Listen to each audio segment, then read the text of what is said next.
Hello and good day everyone. Today we would like to discuss about United States housing bubble that has led to major economic disruption and badly affect financial institution. So, before we dive into the topic, let's get to know our group members first. Our group consists of 5 people, Priyafern, Nurul Aliyah, Nur Rabiatul, Nurul Aliyah, and Isia Farhana. Okay, now let's start with our US housing bubble topic. This U.S. house bubble crisis arose in the United States around mid-200s. House prices were skyrocketed due to the huge housing bubble. This crisis has caused major economic downturn by 2007 due to the bubble burst. Low interest rate and relaxed lending standards are the major factor that lead to house price inflation. This is because banks began issuing a high volume of subprime mortgages to borrowers with poor credit histories, which ultimately led to a surge in property prices. All people, even people with high credit risk, are granted house loans. However, this good event does not last long. As these mortgages reset to higher interest rates, many borrowers defaulted cause they cannot afford to pay the loan, leading to widespread foreclosures and a collapse in housing prices. Moving forward, we'll now take a look at the bubble's timeline. The US housing bubble began with a displacement in the early 2000s, when very low interest rates, government policies encouraging homeownership, and large foreign capital inflows made borrowing extremely cheap. Housing suddenly looked like a safe and profitable investment, attracting families, investors, and financial institutions to the market. During the boom phase, roughly between 2002 and 2005, home prices rose rapidly as credit became extremely easy to obtain. Banks issued subprime mortgages to borrowers with weak credit, while financial innovations like mortgage-backed securities encouraged even more aggressive lending.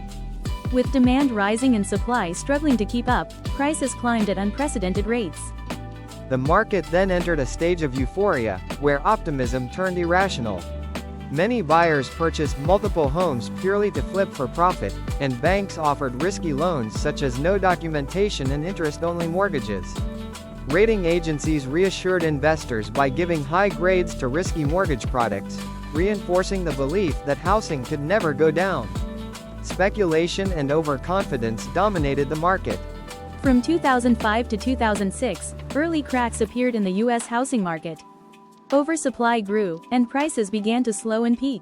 When the Federal Reserve raised interest rates, mortgages became expensive, tightening household budgets and triggering defaults, especially among subprime borrowers. Investors, including hedge funds, started reducing exposure to risky mortgage assets. This wave of early profit-taking marked the turning point. Defaults rose, confidence dropped, and the housing bubble began collapsing. From 2007 to 2008, the housing crisis escalated fast. Mortgage payments spiked, triggering mass defaults and surging foreclosures, which pushed home prices lower. This caused financial products like mortgage-backed securities and collateralized debt obligations to collapse in value, leading to huge losses for banks and financial institutions. Credit markets froze, trust disappeared, and borrowing became nearly impossible. The panic hit its peak in 2008 with the collapse of Lehman Brothers, marking global financial panic. Next, we move to behavioral biases that contributed to the bubble and their impact to investor decision and market dynamics.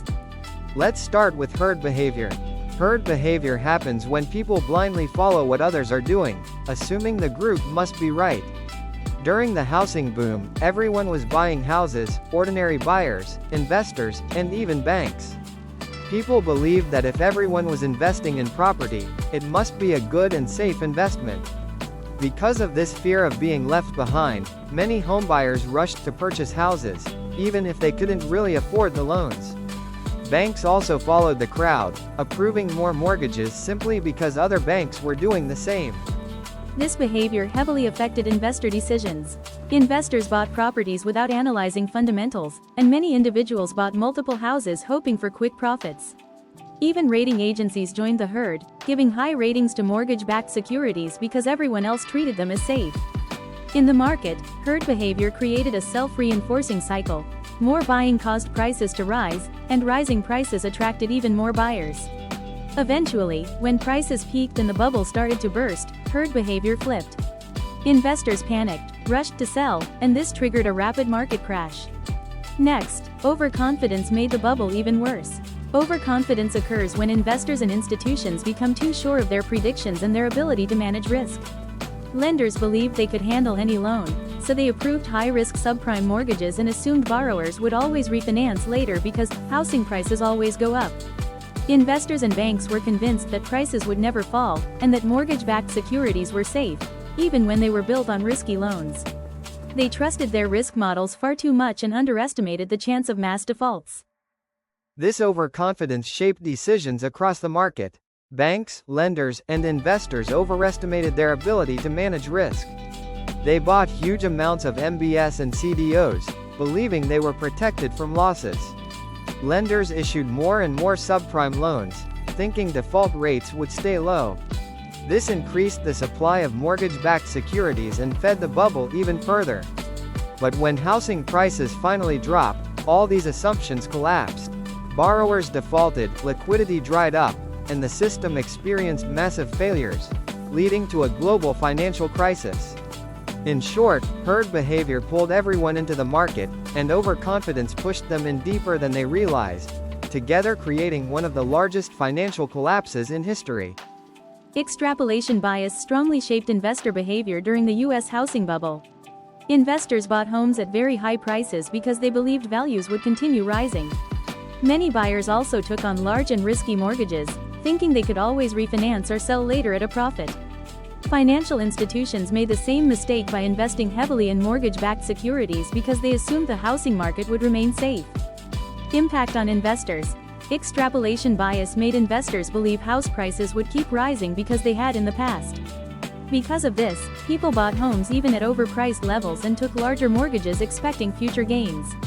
Institutions also invested heavily in mortgage-backed securities, thinking the housing market was always safe. Impact on market dynamics. This behavior pushed demand higher, which drove prices up even more. Banks kept issuing risky subprime loans because they assumed rising prices would protect them. Eventually, the market became too overvalued and unstable, making the crash unavoidable. FOMO also played a major role in shaping investor decisions. Many buyers rushed to purchase homes because they feared prices would continue rising. This pressure made people accept subprime or high-risk loans just to enter the market. Investors also bought multiple properties due to excitement and hype, even without proper analysis. Impact on investors. FOMO caused buyers to rush into the market out of fear that prices would keep rising. First-time buyers accepted risky loans, and investors bought multiple properties for quick profit. Many borrowers ignored affordability and long-term risks because they didn't want to miss the opportunity. Impact on market dynamics. This surge in demand inflated prices far beyond real value. Seeing strong demand, banks created even more subprime loans to keep up. The market became extremely inflated and fragile, which made the collapse much more severe. In conclusion, the 2003 to 2008 U.S. housing bubble is a good example of how monetary policy, deregulation and biases in human behavior contributed to an unsustainable increase in home prices. The burst of the bubble led to massive economic destruction that revealed the vulnerability in financial institutions and markets. It is essential to understand these aspects to avoid a new crisis in the housing market and protect the stability of the economy. Thank you for listening. We hope this presentation has given you a clearer understanding about U.S. housing bubble. Have a nice day.